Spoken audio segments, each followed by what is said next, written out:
Before we get into the episode, a quick reminder that this podcast is for informational and entertainment purposes only, and nothing should be construed as investment or legal advice. If you are enjoying Onramp media content, please like, subscribe, and share, as it goes a long way in helping others find the signal through the noise. Now for a word from Onramp. Onramp is a Bitcoin asset management platform built on multi-institution custody, leveraging our partnership with BitGo and their 10-plus year track record in securing assets, and CoinCover, the premier digital asset risk mitigation company. Onramp's multi-institution custody is a segregated, institutional-grade vault, requiring 2 of 3 institutions at any point in time to sign once a client's unique permissions have been met. At Onramp, we understand that your Bitcoin journey is a multi-generational pursuit, catalyzed by the ideals of perseverance, aspiration, and legacy. That's why we're proud to introduce Onramp Heritage, a suite of private client services dedicated to ensuring your Bitcoin legacy is preserved and passed on, embodying the true essence of wealth that goes beyond mere numbers. If you would like to learn more, please schedule a consultation. What you're telling me is that music is about to stop, and we're going to be left holding the biggest bag of odorous excrement ever assembled in the history of capitalism. 1974, 1987, 92, 97, 2000, and whatever we want to call this. It's all just the same thing over and over. We can't help ourselves. I say when we sell. Hey, I say when we sell. All right. Well, welcome to this week's edition of The Last Trade. A little bit different format today. Marty was unavailable for this time in the end, so I'm going to pretend to be Marty as the pseudo host of the show today. And also this week we have Michael Tanguma, our co-host, is out for a family engagement. So Mitch is joining us in Michael's place. And our guest today is Michael Goldstein, otherwise known as Bitstein, who's a bit of a meme legend and I guess curator of important Austrian economics and Bitcoin thinking and writing via the Satoshi Nakamoto Institute. So I'm super excited to have Bitstein here today. Haven't figured out if I'm going to call him Bitstein or Michael. It's going to be a tough one for me since I've only known him as Bitstein on Twitter. But before we get into that, Mitch, how are things for you? What's new with you lately? I think you have some news for our audience. Yes, I've been on the show a few times when I was working at BitGo, but I've joined Onramp to be Chief Revenue Officer. It's been an incredible last few weeks, working on this side of the business after helping build, the core infrastructure of Onramp at BitGo.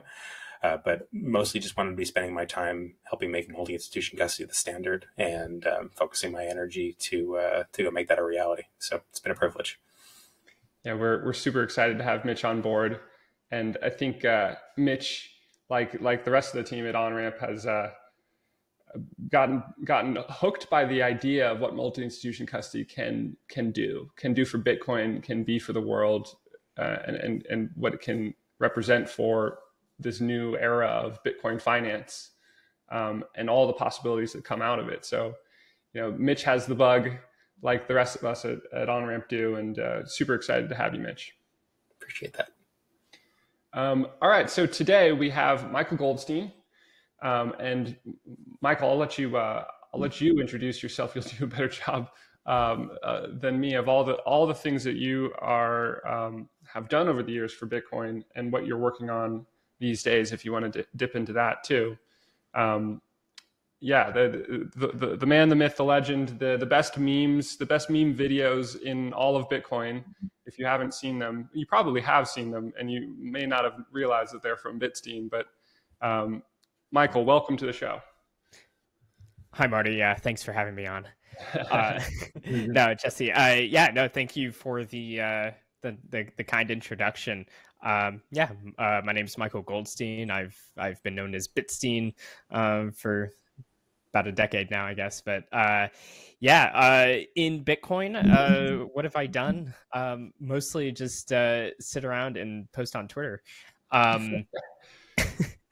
But I founded the Satoshi Nakamoto Institute in 2013 as a way to curate, as you said, the sort of best ideas in Bitcoin and the different intellectual traditions that went into either making Bitcoin what it was or allowing us to sort of best understand what Bitcoin is. And so that's drawing from the cypherpunks and the crypto anarchists that preceded Bitcoin.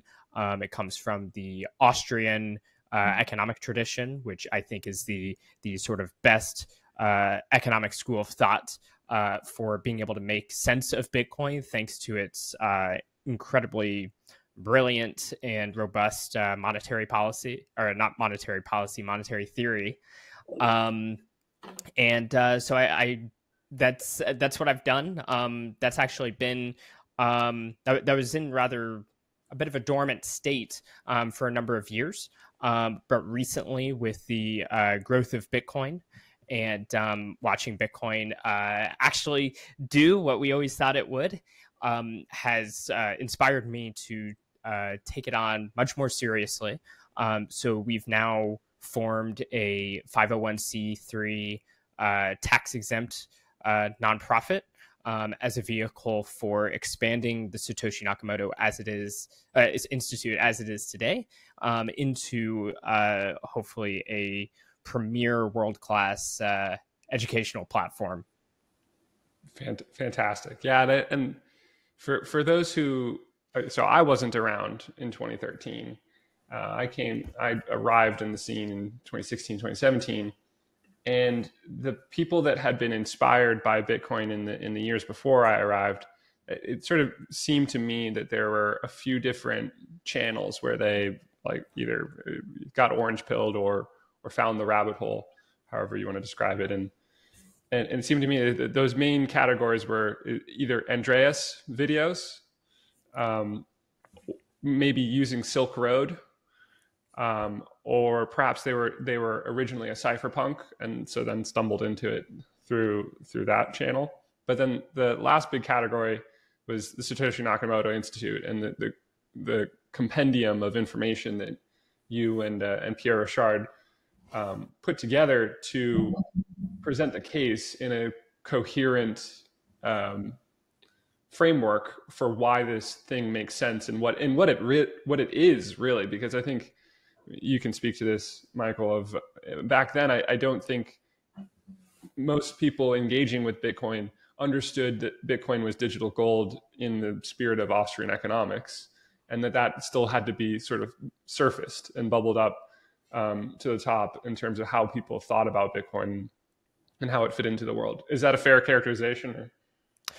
I think there's some truth to it. So we were certainly not the only, and certainly not the first to talk about Bitcoin and Austrian economics. If you really go dive deep into the old history of Bitcoin Talk Forum and such, you'll find plenty of people discussing various ideas in Austrian economics. What I think that I think we're among the first to do, I think, more systematic analysis of like actually trying to break down concepts in the Austrian theory of money and relate it to Bitcoin and show how nicely Austrian economics can explain Bitcoin and also what that means for the future of Bitcoin. We were heavily inspired by pre-existing literature. So there is a wonderful master's thesis by a man named Peter Serta on the economics of Bitcoin. And he did a great job laying out all of these sorts of concepts. And in many ways, a lot of our stuff is kind of lifted from what we learned from him. So we were not the first, but we were the ones, I think, we were probably the most vocal and shall I say, like hardline, on that topic. Yeah. And so we can, I guess, now dig into my favorite piece of yours, and probably the piece you're best known for, which is Everyone's a Scammer, which is a fantastic title. First of all, it really makes sorry, that's my dog. Anyway, I think that's a fantastic title and an even better article. And Michael, I'd love to hear your explanation of where that came from. I guess the short synopsis of what that article makes the point about. And then in particular, I'm very curious to see if that has stood the test of time in your views. Was it predictive of the continuing trends in Bitcoin and crypto?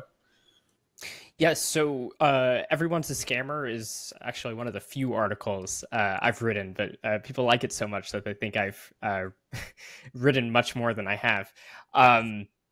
So I wrote that in September of 2014. So it was a little after I had gotten out of college, which, college was a wonderful time. Not because college education is worth it, but because quite the opposite. It gave me way too much free time, which allowed me to deep dive into Bitcoin and these topics. And it was in that time we had a group called the Mises Circle, which is sort of the preceding organization to the Satoshi Nakamoto Institute, in that it was an Austrian economics reading group I had founded to just dive into all kinds of random topics. When we learned about Bitcoin, it quickly became the Bitcoin Circle, and that's where a lot of this thought was fomenting.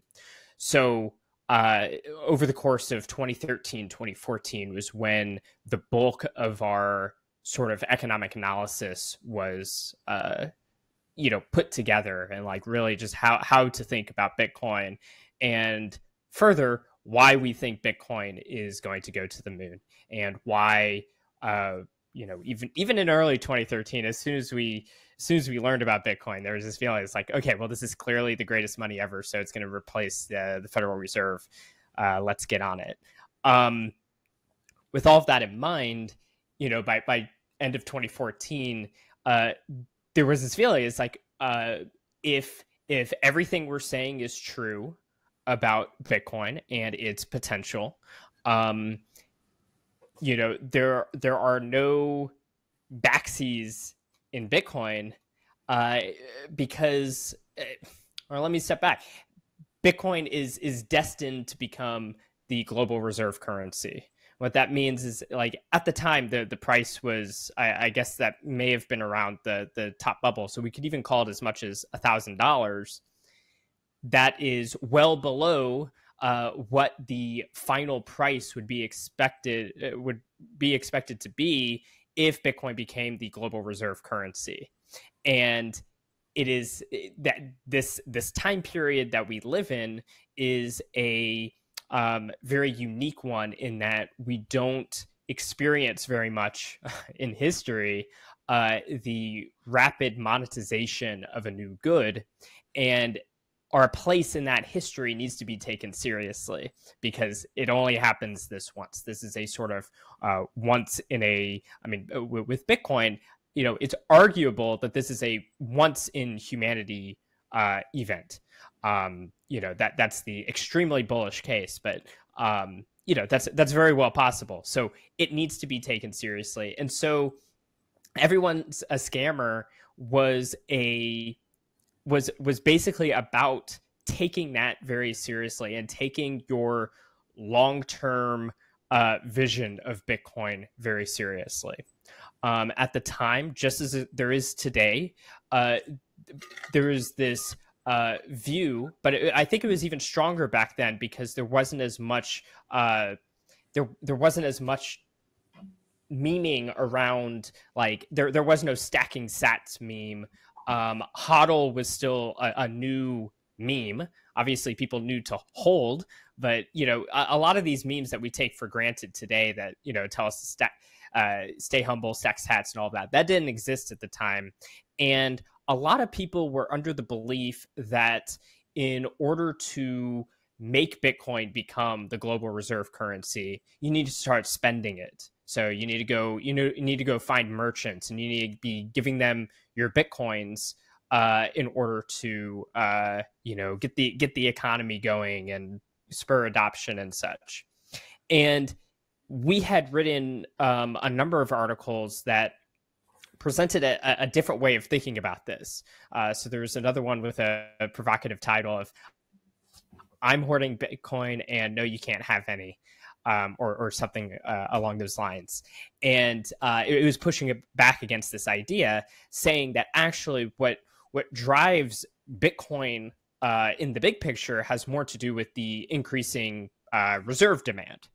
Just like demand to hold Bitcoin rather than the trading itself. And in fact, when you're selling Bitcoin, which is effectively what spending Bitcoin is, you are now stating to the market that I value Bitcoin less than whatever it is that you're buying.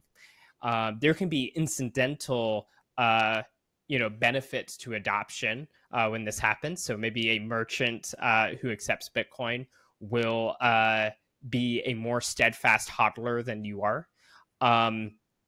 But if that's the case, then they're kind of scamming you in the sense that they've gotten you to believe that, or at least they've enabled your belief that you should want, a Lambo instead of Bitcoins for, longer into the future. Because once again, it's like, well, if Bitcoin's, I guess today it's, 66,000. If in the future it's going to be 10 million, that represents a very large opportunity cost. So, yeah, basically the article was a way to in a somewhat cheeky fashion, look at all of these ways in which people might find themselves putting their short-term interests ahead of their long-term interests. And the heuristic of everyone's a scammer was meant as a way to use your long-term interest as the default and just assume if someone wants my sats, they're probably just they're just scamming me out of my sats because I care more about my long-term interest. Now that doesn't mean that there's not, a reason why you might want to actually spend your Bitcoin, but you have to keep that in mind very seriously because of that fact that there's no backseas. Once you've spent, it is unclear that you will ever be able to get those that amount of Satoshis back, because we don't know when the price is going to go up at a meteoric rate. It could happen tomorrow, and so you really have to think carefully about how you engage with the Bitcoin economy, and that's basically the purpose of the article.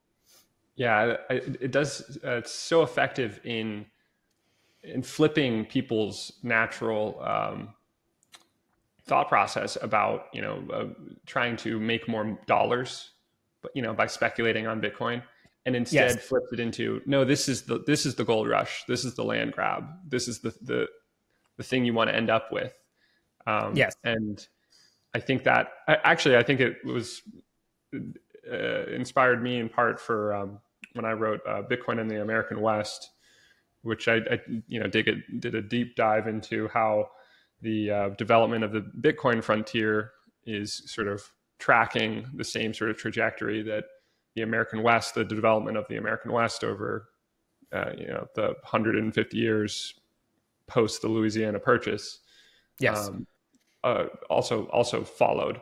And the core theme there is that's ultimately a land grab, right? Where you're people who see the opportunity in the American West go and stake a claim, and we got memes out of that era too of Go West, young man is sort of the equivalent to stay humble and stack sats, in my opinion, because it's ultimately just good advice in an era in a time when the world is changed because of a new frontier, a new asset landscape that people should seize the opportunity of.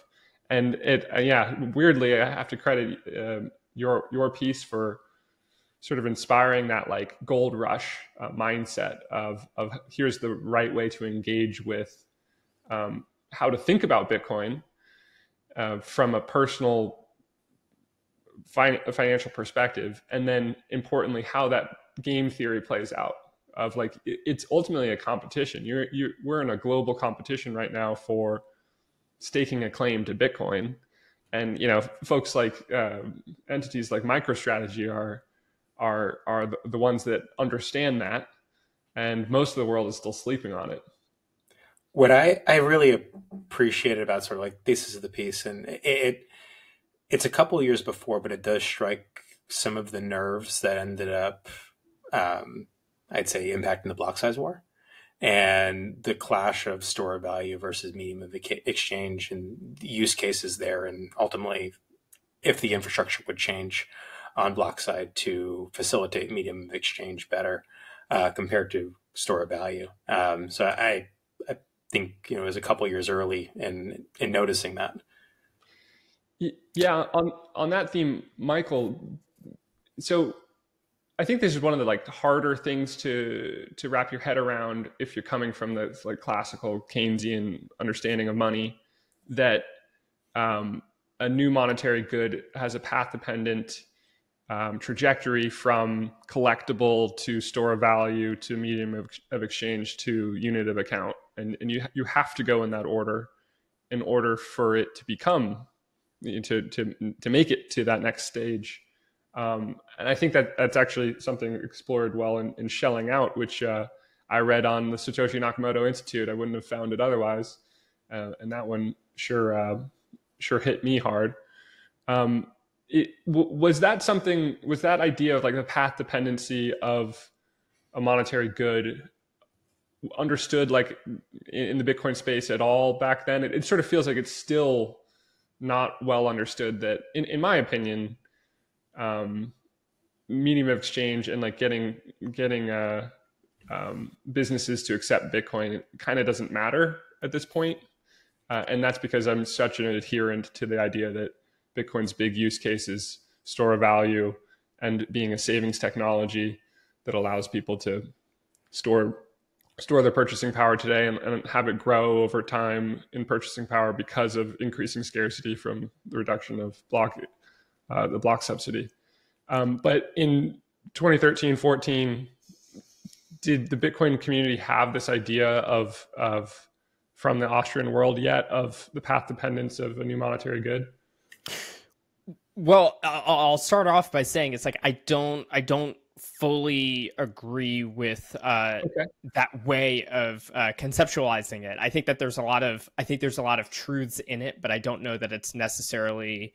I don't know if that's actually the totally correct way to frame everything. But there's a lot of language in there that I think has to be sort of sussed out and parsed and such to really nail it down.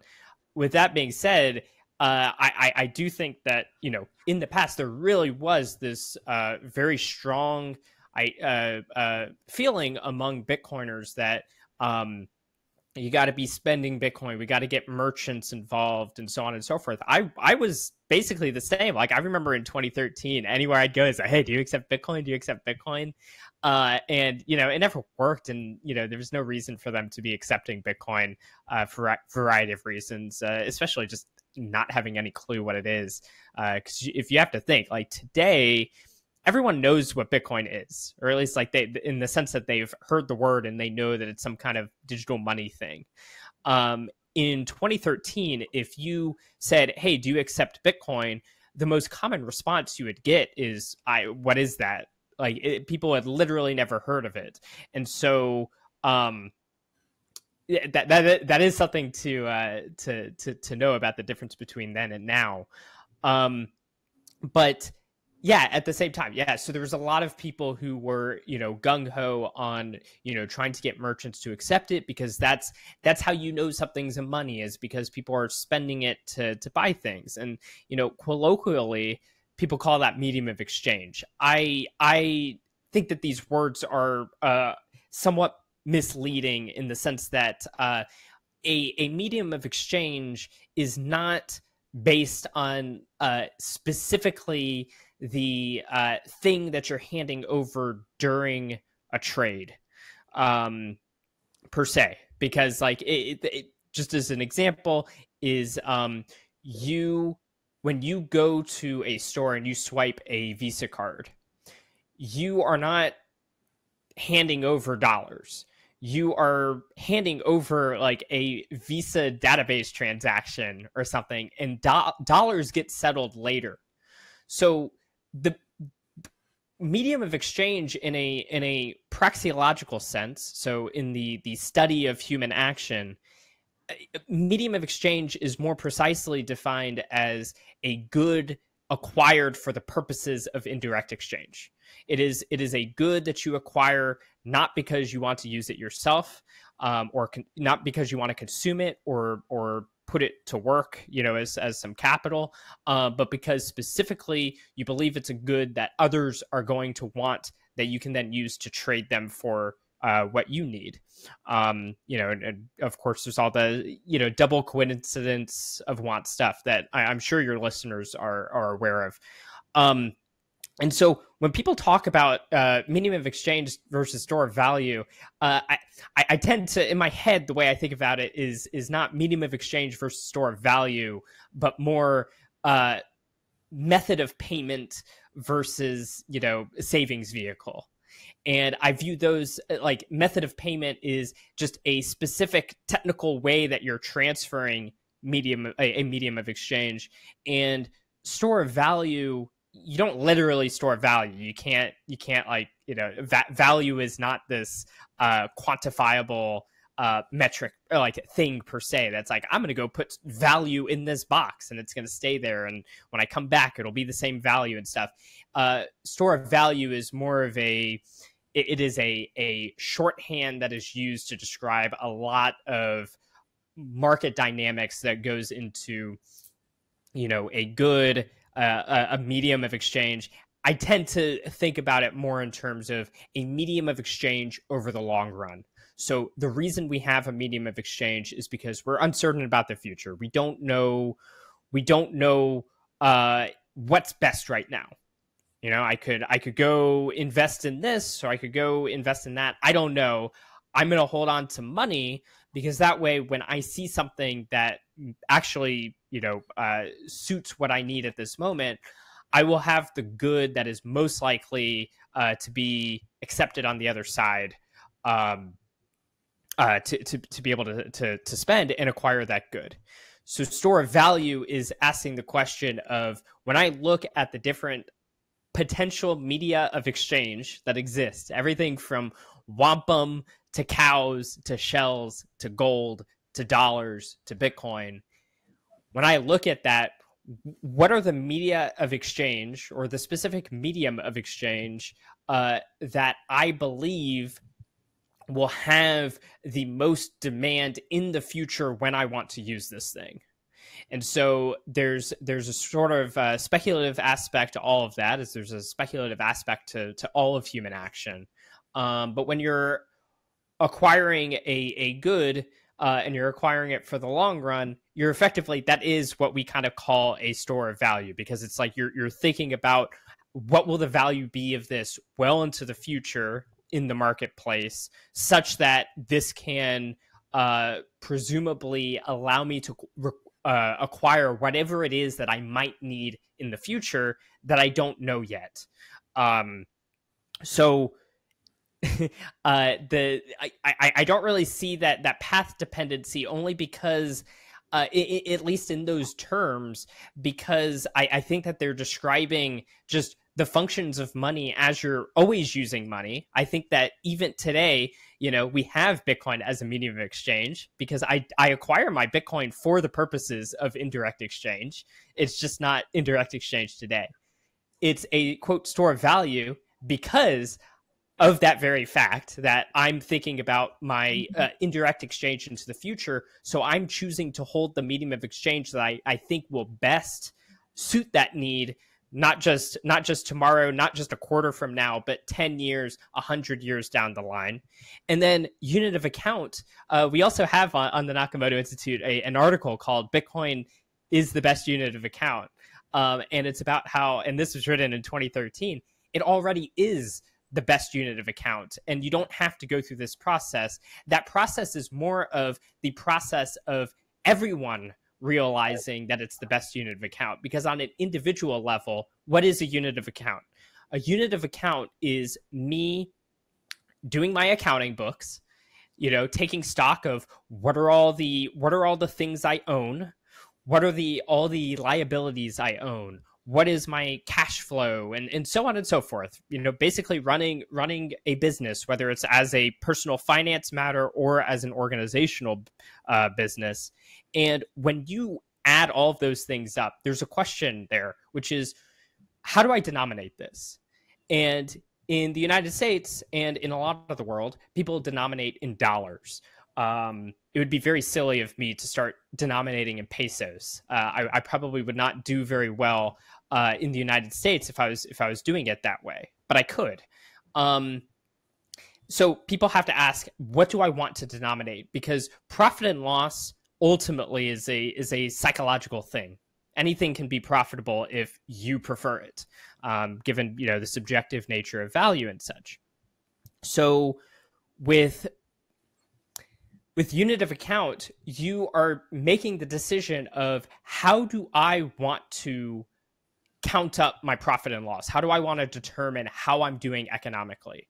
So everyone today, and all the way since January 3rd, 2009, has had the choice of, do I want to use dollars or Bitcoin as a unit of account? Now, at the very beginning, Bitcoin probably would not have been a good unit of account because there wasn't even a price attached to it in the marketplace. So you would have no way of doing that accounting.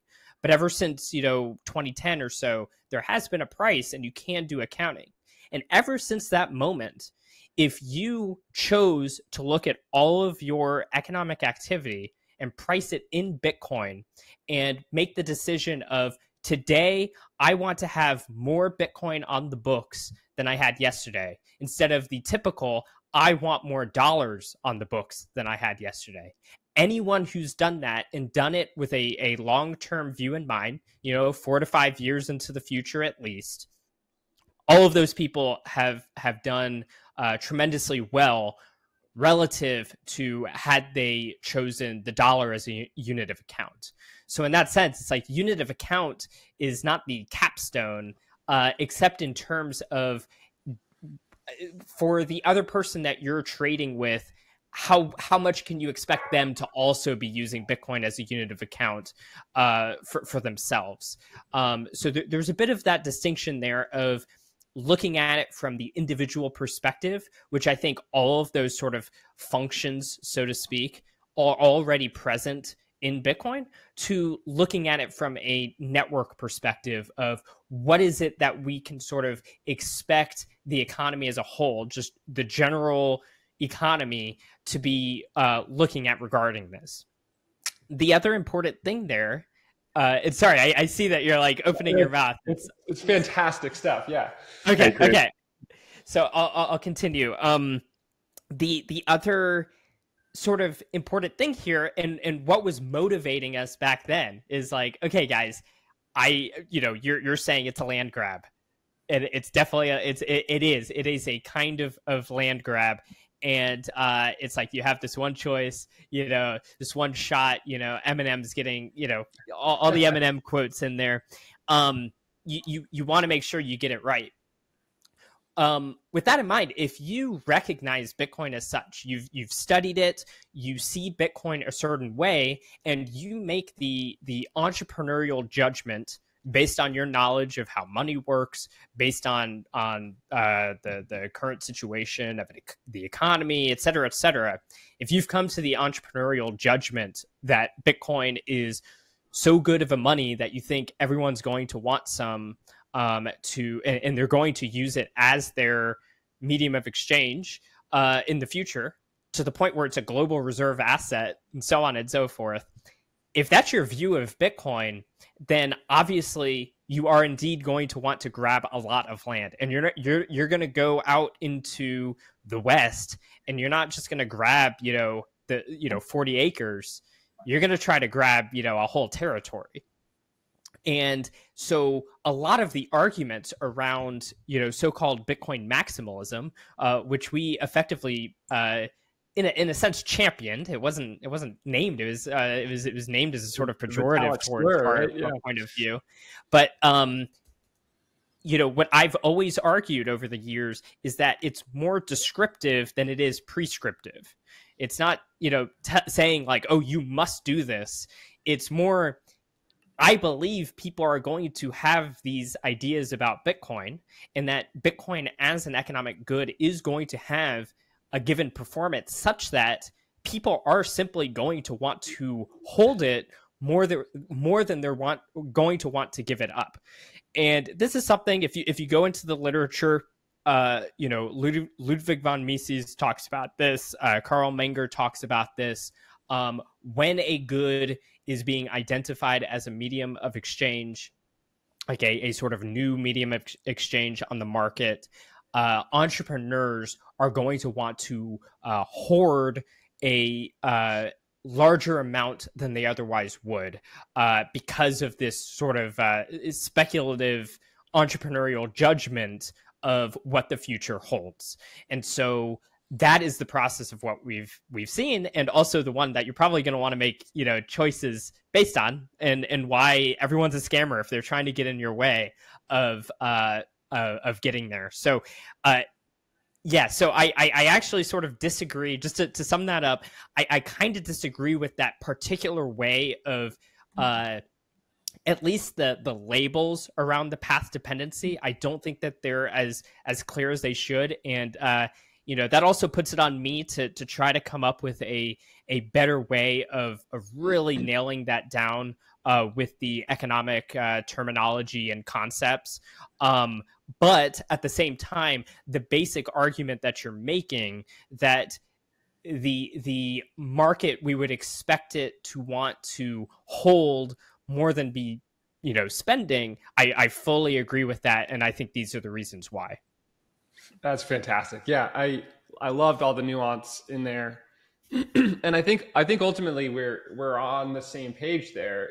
And it is around the labels, specifically. Like, I agree that I think that objectively Bitcoin is the best store of value, the best medium of exchange, and the best unit of account.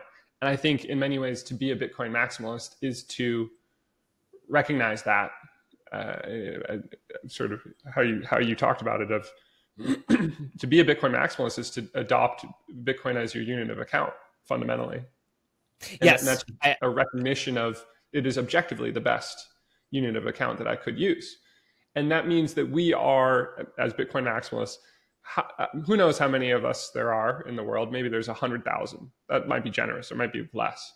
But I think we're the first 100,000, the first 0.01% of the world population to recognize that this is objectively the best unit of account to reach that end state.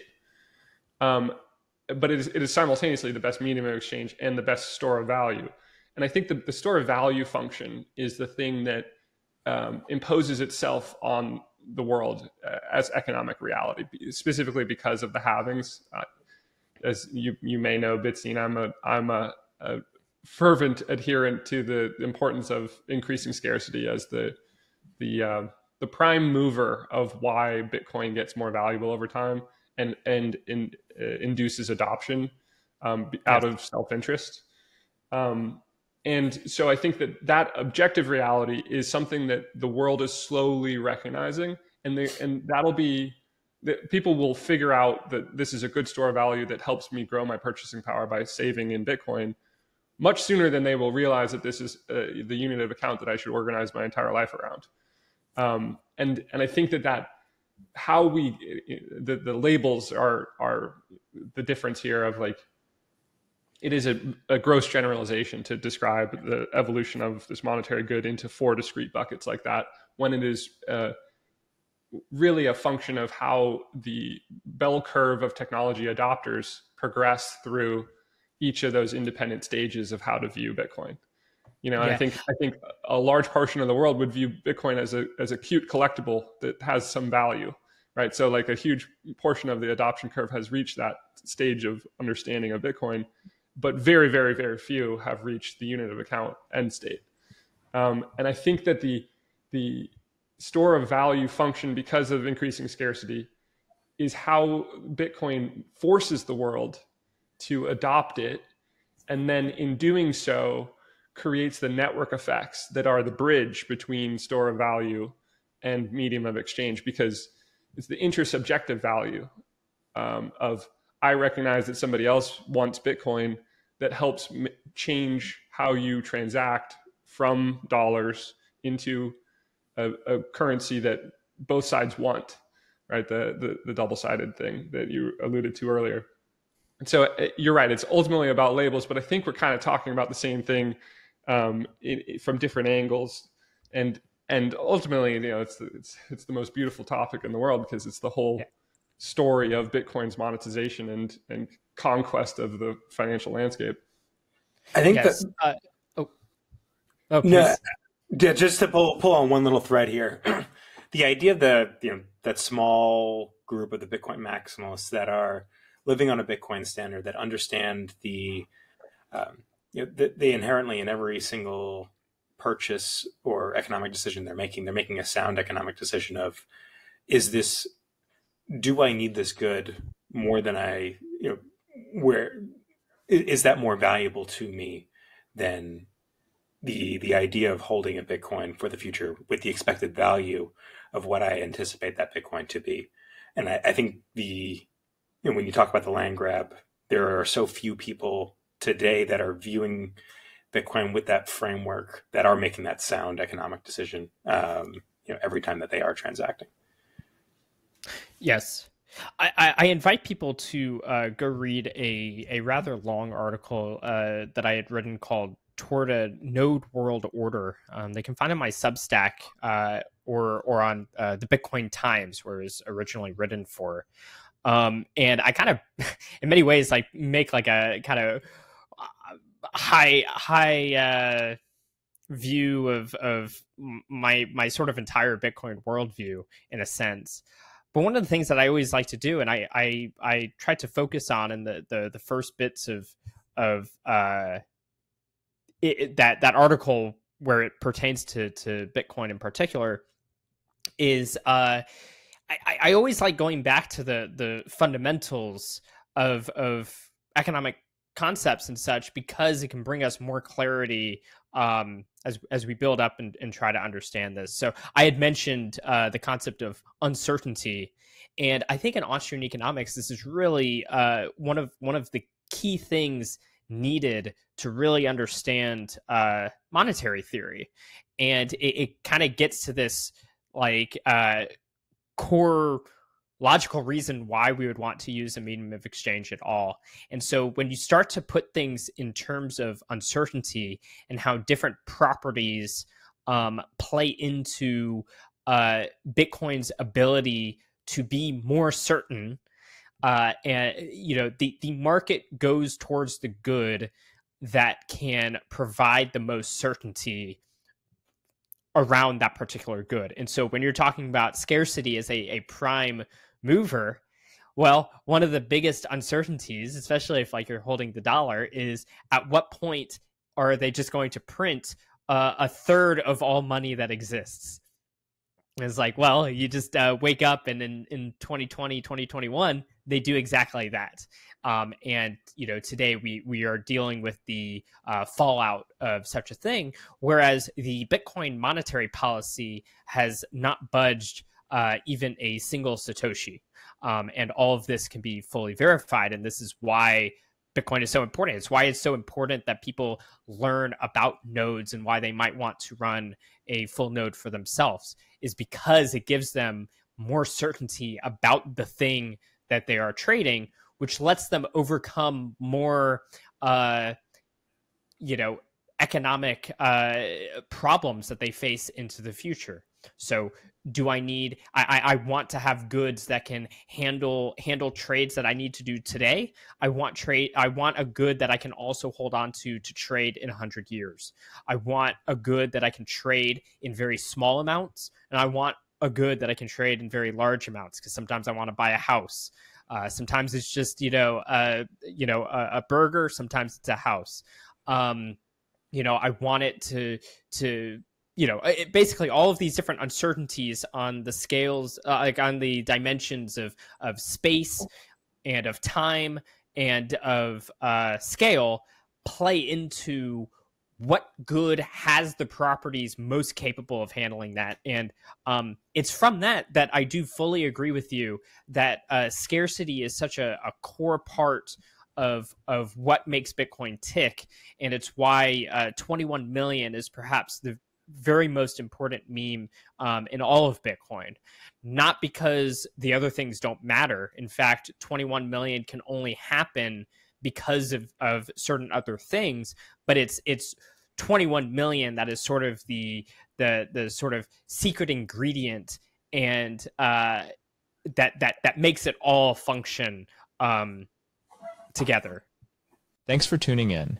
If you're interested in exploring any of these topics further, or want to learn more about how we can help you secure a new or existing Bitcoin allocation, get in touch with our team at onrampbitcoin.com. We look forward to supporting you on your Bitcoin journey. I love it. Yes, totally agree. It does make me wonder, what are your thoughts on the infinity divided by 21 variant of that meme? So it's been a while since I've thought about this, because it's not a meme that's ever really stuck with me. Mm-hmm. On the one hand, I appreciate the idea of like, well, literally everything in the universe will be priced in Bitcoin. That being said, I don't think that it's an accurate portrayal of what the price actually is, because not like you can have more material wealth than the total value of the monetary economy. In that the total value of wealth can be higher because not everyone is selling all of the wealth at all the same time. So there can be a stock of it. Now, if they started selling more stuff, the price of Bitcoin would go up. But at any given time, it's like, I'm on a computer right now having this conversation. It's like, as much as I should sell all the chairs and everything, it's like, well, I actually do want a computer because I want to talk with my friends online. And so there's still wealth that's just stored as wealth, and you can price it in Bitcoin, but it's not necessarily represented in the Bitcoin price itself completely. Or like it kind of is. Like there is this grand order book of everything is like, is this making sense? Like it's like everything is priced in Bitcoin, but not everything is actually the current price of Bitcoin, the actual market price of it, does not necessarily reflect literally everything, because the current market price only reflects the people actually buying and selling things for Bitcoin. The small subset of available for sale supply doesn't accurately encompass the total value of doesn't neatly encompass the total value of all the Bitcoin. Yes, so I would just caution people from treating it as literally the price is infinity or something like that, because that's not the case. But it is true that we could see a world in which pretty much everything humans are pricing in Bitcoin. Yeah, that's interesting. That's an objection to it I haven't heard before. I agree with you. I actually don't like that meme overall, because but for me it's because once you introduce infinity, then the implication is that all other assets go to zero value, in the pie, and Bitcoin becomes 100%. And I reject that. Empirically false. Yeah, right. Anyway, Thanks for everyone letting us get into the semantics Bitstein and I dove into there. But at this point, I think it'd be really interesting, Michael, to get your perspective on. So you've been in the game for 10 years. You've been in Bitcoin for 10 years and have seen the value of Bitcoin for 10 years. And at the start of that journey, that's inherently involves a recognition that this system is better than the current system. And the current system, as of 2014, was in a pretty different place. Pre-COVID stimulus printing 1/3 of all the money that it's ever existed in M2, and all the other things that have happened. I guess would love to hear your thoughts on how your thesis in 2014 has tracked versus reality, in terms of the relative direction of the existing conventional system versus Bitcoin, and I think also it would be valuable to get your thoughts on like what that or I guess personal experience on what that has felt like for you to hold through the FUD and the uncertainties of 10 years of being a Bitcoiner. And, in particular with respect to like what lessons have you learned about what it takes to hold for 10 years? And, has that made you more or less certain at the end of that 10 years? Yeah, I actually realized that was something that I didn't cover with Everyone's a Scammer, like how it held up. And I will say on that one, I think it held up tremendously.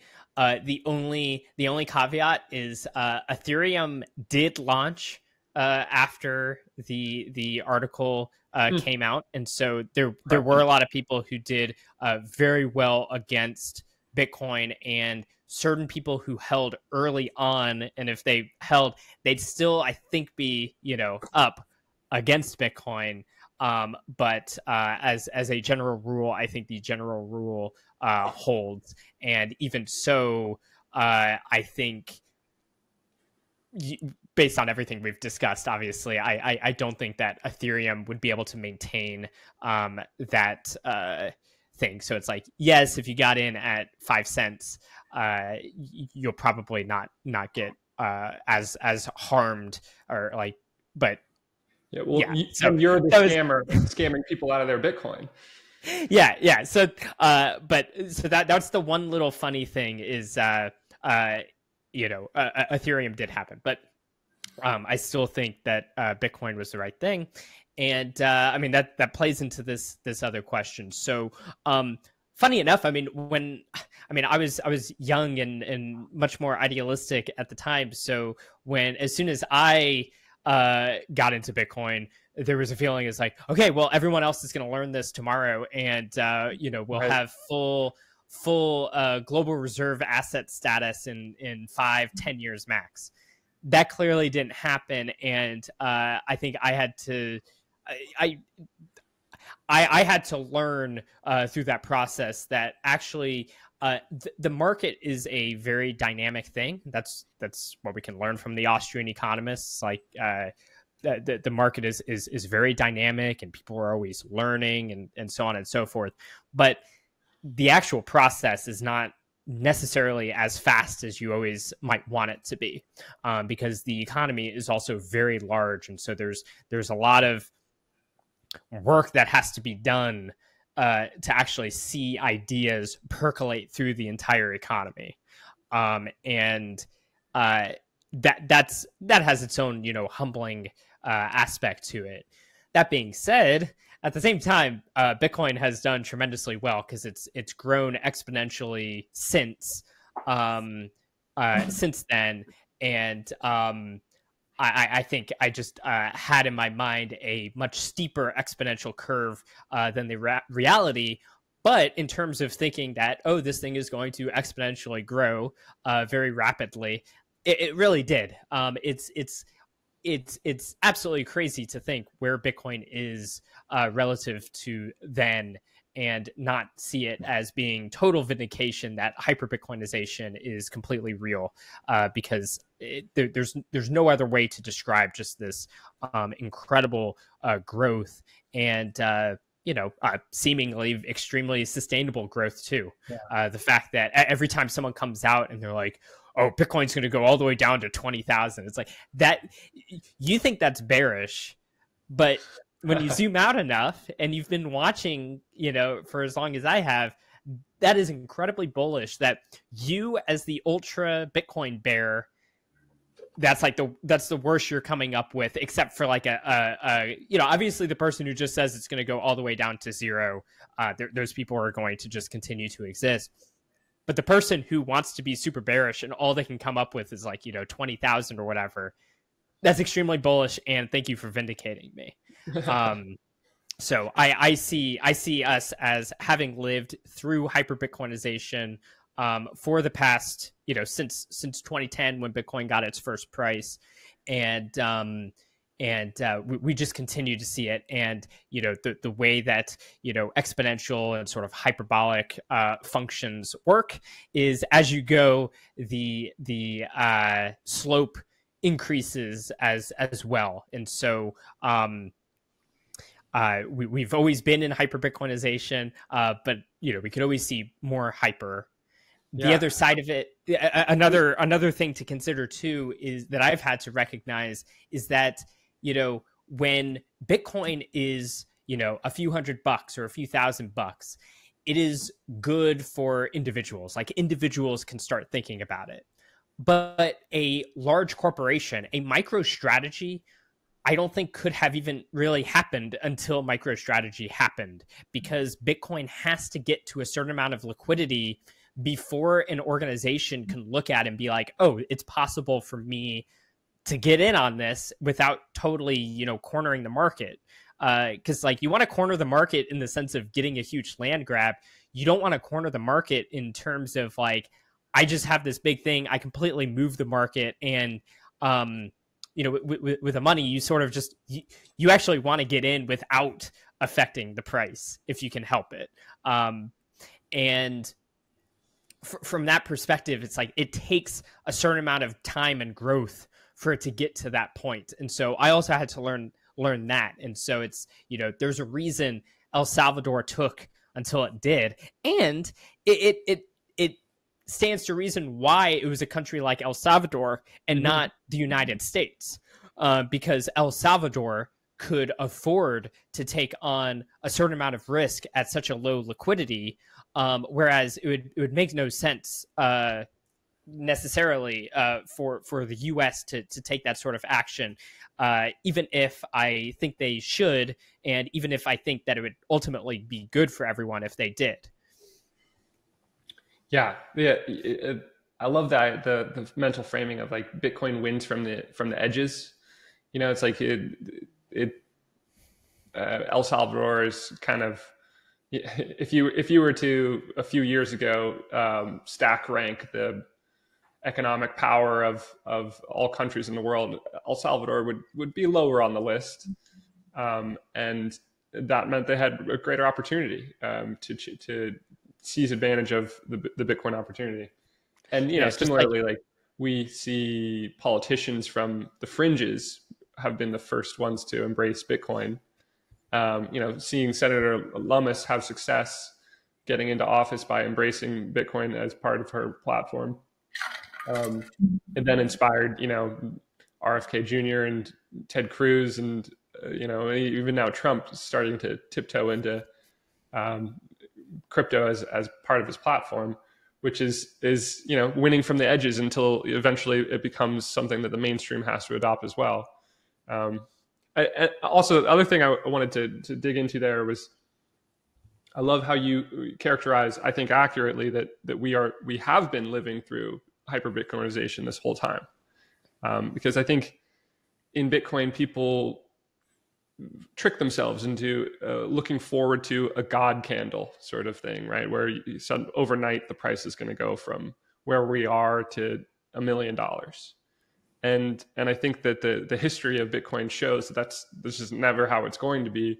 It's a slow iterative process of 3 steps forward, 2 steps back, and the volatility being the human condition, the human psychology that we all bring to trying to understand this thing and price it and speculate on it and trade it, and we are the volatility, not Bitcoin. Bitcoin is certain, as you and Pierre Rochard like to point out.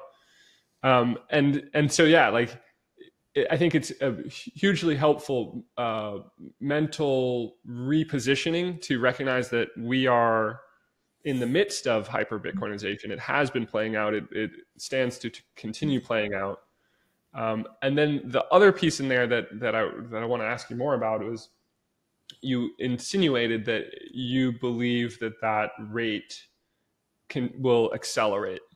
And with the recent popularity of the power law stuff, and kind of stock to flow model being a little bit passe, I guess, at this point in time in the Bitcoin landscape. What are your thoughts on, do we have diminishing returns? Do we have an S curve that where we're going to accelerate faster? Or what do you see for the future of how hyper-Bitcoinization plays out? I don't know. It's also an impossible question. Yeah, I really don't know. I think Bitcoin will continue to be exponential, and the reason that I think it'll continue to be exponential is just simply that it is a network good, and networks have a sort of exponential factor to it, in the sense that you're dealing with multiple peers connecting with one another. So it's like the number of lines that connect. When you have an increasing number of dots and you draw lines between all of the dots, that number grows exponentially. And an economy grows that way, and it also means that an economy shrinks that way as people move away from another. So that's been our basic argument as to why Bitcoin will be exponential, is that network aspect of being a network good, like a money. And so yes, I think it will be exponential, but what specific exponential curve that will be, I don't know. My point is that exponentials just naturally do sort of speed up in the sense that today if Bitcoin went up $2,000, I mean, just the other day it went up a few $1,000s, and it's like, oh yeah, that's a fun day, but that's also kind of like normal in Bitcoin. Whereas in the past, going up a few $1,000 would have been nothing. Sorry, the opposite of nothing. It would have been like the most insane thing ever.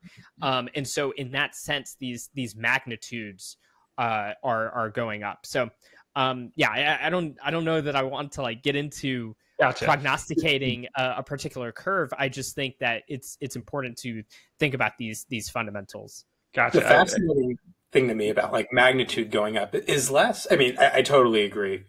$1,000 swings. Where definitely harder to come by when we were in priced at like 5K compared to 65K as we are right now. But the magnitude is to me like what we're seeing on the political spectrum right now. You had the House of Representatives just vote to repeal SAB 121. The fact that we actually have bipartisan effort and people who actually care in government right now to put regulation on digital assets and Bitcoin, to help financial institutions step into the industry to mature the asset class. Like that's the magnitude right now. That's fascinating to me, that you're seeing political chess moves take place at presidential elections. Obviously the Senate's going to vote on it today. Schumer told Democratic senators to go vote their heart. Like there's a real chance that Biden has, if Biden, who said he's going to veto any repeal of SAB 121, like that might actually have to happen, over the next coming days or week or so. I can't believe the order of magnitude of how quickly, I'd say you look at where we've come the last 2 years from the FTX fallout to now meaningfully impacting elections and dynamics in government. I think it's incredible to see the progress we've made since probably that low moment. Yes. With every step of the way, you have that much bigger of an amount of people that can be invited to partake in Bitcoin in a way that they hadn't previously, than in the past. You know, in the past, it was just like, you know, at best you're going to like convince some libertarian nerds to put in some money and just kind of see it as this cool thing. But as it grows, you know, different events happen that reveal something to the world, about the world, to people, shows them an underlying uncertainty within the way that they're doing things now, and gives them an opportunity to learn how Bitcoin can plug up that uncertainty. And that's whether it's like seeing the fallout, the monetary fallout of the COVID, or the you know, even things like, you know, Canadian truckers and just continual rising prices and so on and so forth. Each one of these things is an invitation for people to reassess. And it's always like it's a larger and larger pool of people at that point, because even if people know about Bitcoin, they don't really know Bitcoin yet. But this is an invitation, and all of that work of them knowing about Bitcoin, it softens them up as well. So yeah, I think it'll be exponential. I'm just not going to comment on what particular curve I think it's going to be, because it's just that's beyond me. I don't know. Gotcha. Suffice to say, on a log scale up and to the right, and we'll leave it at that. You know, it's number go up technology, and it's going to continue to function. That I do know. Yeah, I agree with you there. I who knows on that front. And yeah, Mitch makes a great point that like it's like a tent pole. You know, Bitcoin can be a tent pole for politicians and political parties to, you know, invite more people in, to expand the tent. And I think and I hope, and we'll see, that the game theory there plays out in a way where all political corners of the spectrum recognize that this is you know, something that they want to adopt as part of their platform, such that it is not a partisan issue ultimately. Hopefully that's where we're heading, but the Democrats have a little catching up to do if that's going to play out that way. I think definitely. Go for it. Oh, I was just going to say, I think any and all politicians should be pandering to me. So yes, I'm fine with that. I think right now, obviously, I think the presidential level, you know, the dynamic is taking place that it is becoming a partisan issue, but we certainly do have friends on both sides of the aisle. That being said, you know, the game theory takes place that, you know, there's a very real chance that Bitcoin and largely digital assets in general do end up impacting, you know, this presidential election. That's the case. If the data is there, you know, that the votes are there, the incentive mechanisms in place, so that, you know, Democrats don't make that mistake again in the future. So I think it's, you know, as the space matures, and as that game theory plays out, I do think, you know, it's going to have to be table stakes to be supportive of the industry, compared to what we've experienced over the last couple of years. That's a very interesting, like, possible arc for this, of like potentially the crypto vote tips the scales in this upcoming presidential election, and then 4 years from now it's table stakes because, you know, they recognize that they, you know, if they had just pandered to the crypto vote, then the Democrats might have not lost a contingent that ended up being crucial, and it could be table stakes 5 years from now in the next go round. But in the meantime, there'll probably be a lot of animosity towards the crypto voters that swung it for Trump, despite being young and typically young people voting for Democrats. Yeah, I personally try to disengage from the political aspect in a sort of direct sense, um, and rather, this is why I want to do things like the Nakamoto Institute, is as people are finding themselves drawn into Bitcoin from whatever angle it might be, whether it's a democratic politician who just wants to pander to someone, or it's actual business owners and individuals trying to improve their economic standing, or if there's even heads of state out there who are interested in finally leading a country in a more with more of a long-term vision than we see in a lot of modern politics. Whatever case that might be, all of those people have to learn about Bitcoin, and they have to actually learn how this thing functions, what is it, and so on and so forth.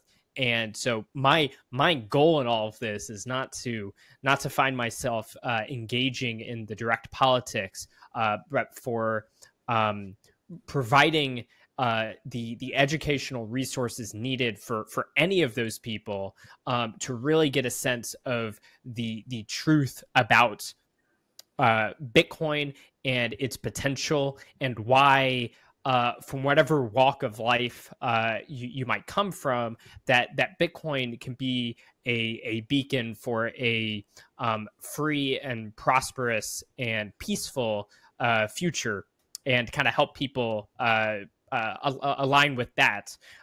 There's a concern on a few things of people forgetting like the true importance of Bitcoin. So they might get into the politics and such, and it just like the politics begins to overtake the underlying idea itself, and that would be kind of that would be rather disappointing on that front for that to be the case, because it's actually the underlying idea that makes the political idea or the political strategy even one to consider for those who are interested in that.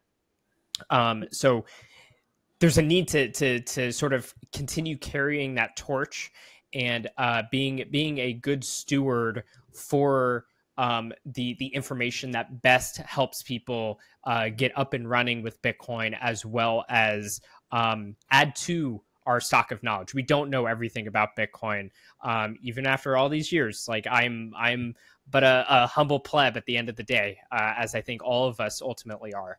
And so we also have to take care of the knowledge that we do have and grow it, so that in whatever form that Bitcoin continues to grow, those new Bitcoiners have a place to learn about Bitcoin in the highest quality way possible. Yeah, fantastic. Yeah, you're preaching to the choir here for sure of the importance of Bitcoin education. It's paramount in my view, and in fact, I think you probably agree with this, Michael. It's something of a calling once you understand Bitcoin, and the mental model that I have of what it takes for Bitcoin to win is just to ensure that we have a positive viral coefficient of spreading the word, I guess, the gospel of the facts. Really, let's take religion out of it, but the hard and fast economic facts of how Bitcoin can improve your life, and that's yes. Bitcoin education. And you had a talk about I forget the name of the talk, but about the meme nature and the importance of memes in propagating Bitcoin education and the message of Bitcoin. Do you want to talk briefly on that?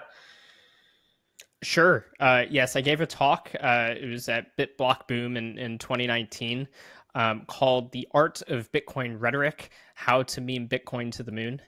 And the talk was basically just looking into various aspects of rhetoric, especially online rhetoric, which we kind of just lump all into memes.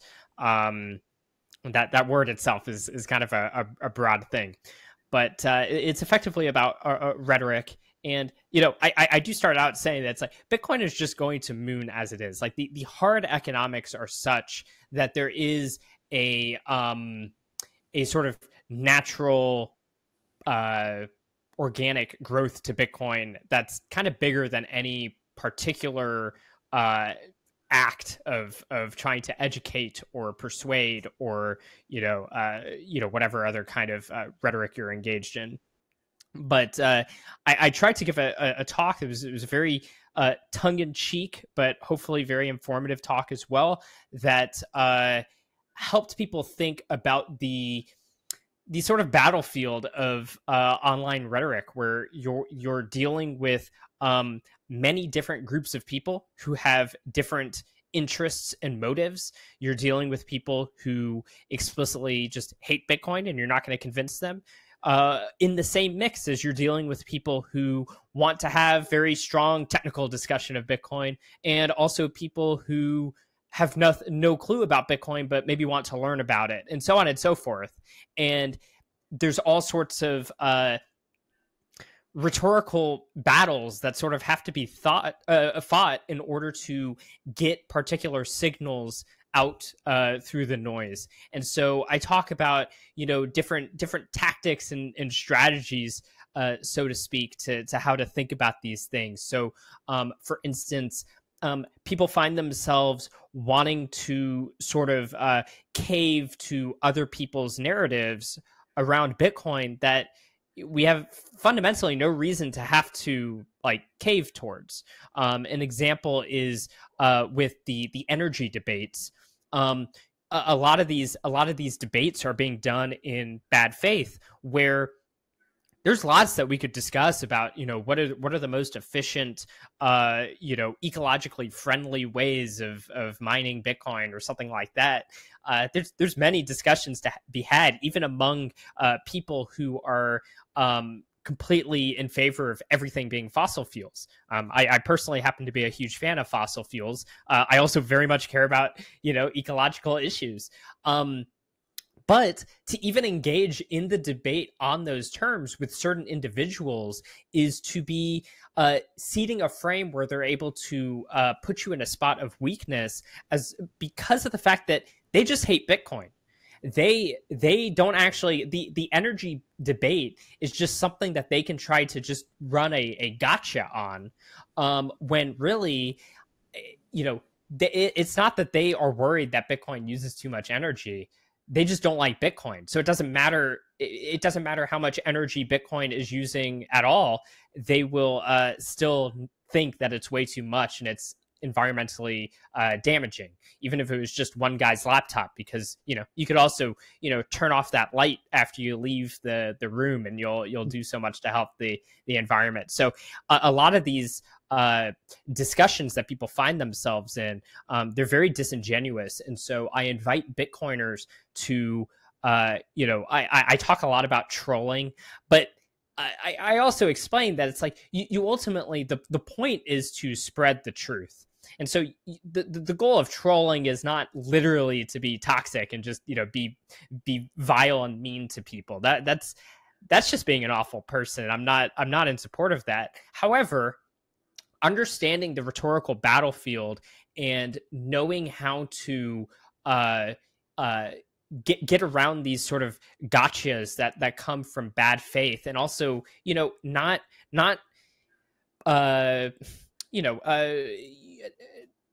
being tricked into giving more respect than respect is due, is very important to be able to transmit that truth. But I guess the other point that I was trying to make there is that to have the actual signal that you're wanting to get out in the first place, you have to truly understand what you're talking about, or at least try to be truly understanding what you're talking about. And so underneath all of that, your goal should be to understand the truth, and then be figuring out, how do I get that truth out there? And when someone is coming at me with an argument, be able to identify, is this person arguing in good faith or in bad faith?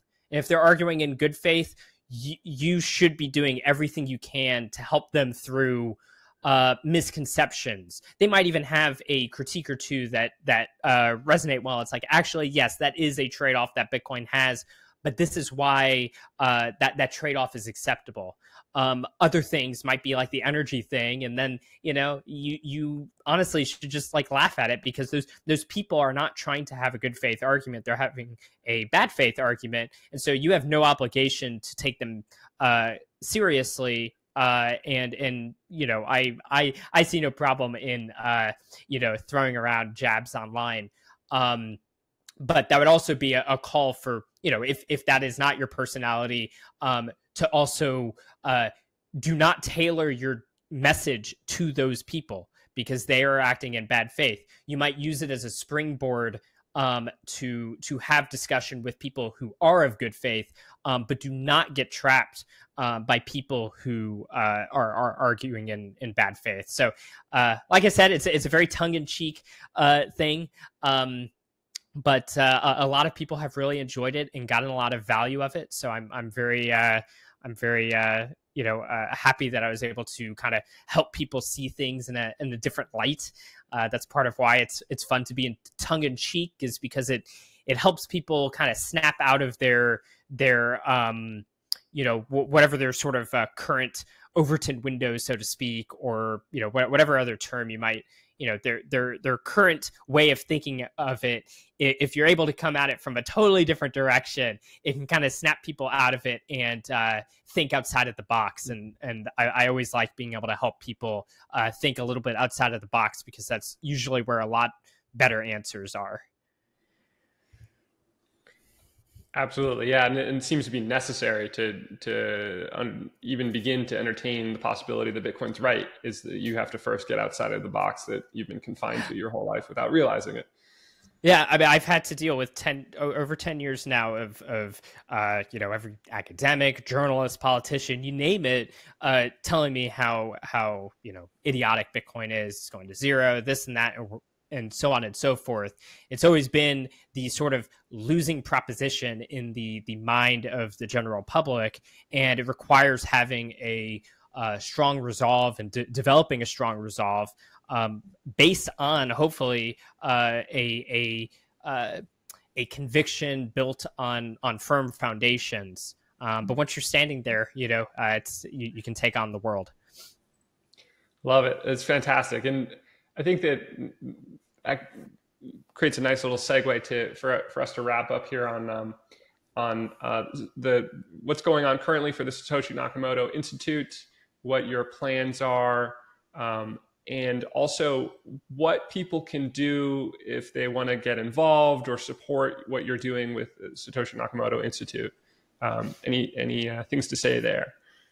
Yes. So, as I said before, the Satoshi Nakamoto Institute is now a 501c3 tax-exempt nonprofit, which means that anyone who's a U.S. citizen can donate to us with a tax-deductible donation. So, that's obviously much more enticing to for certain people, for certain types of, tax, advantages and such.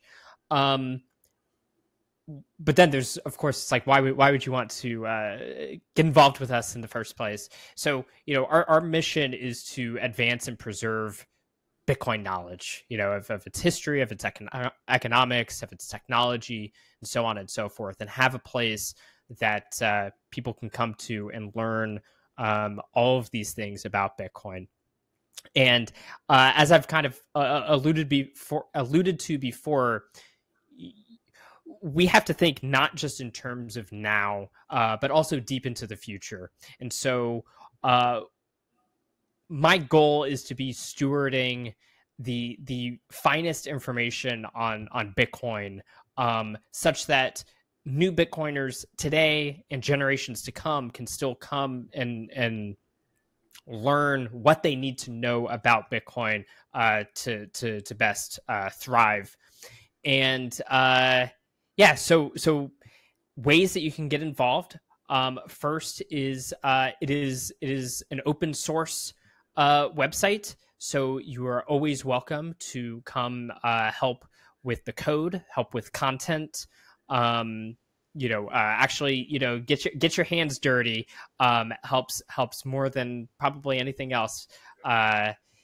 Because it enables the other things. But we also have launched a translation community. We are trying to, we want our content to be as accessible globally as possible, because Bitcoin is global.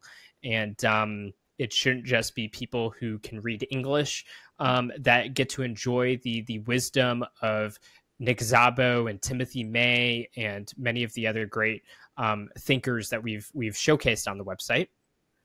And so we have a translation community if you would like to assist with translation efforts.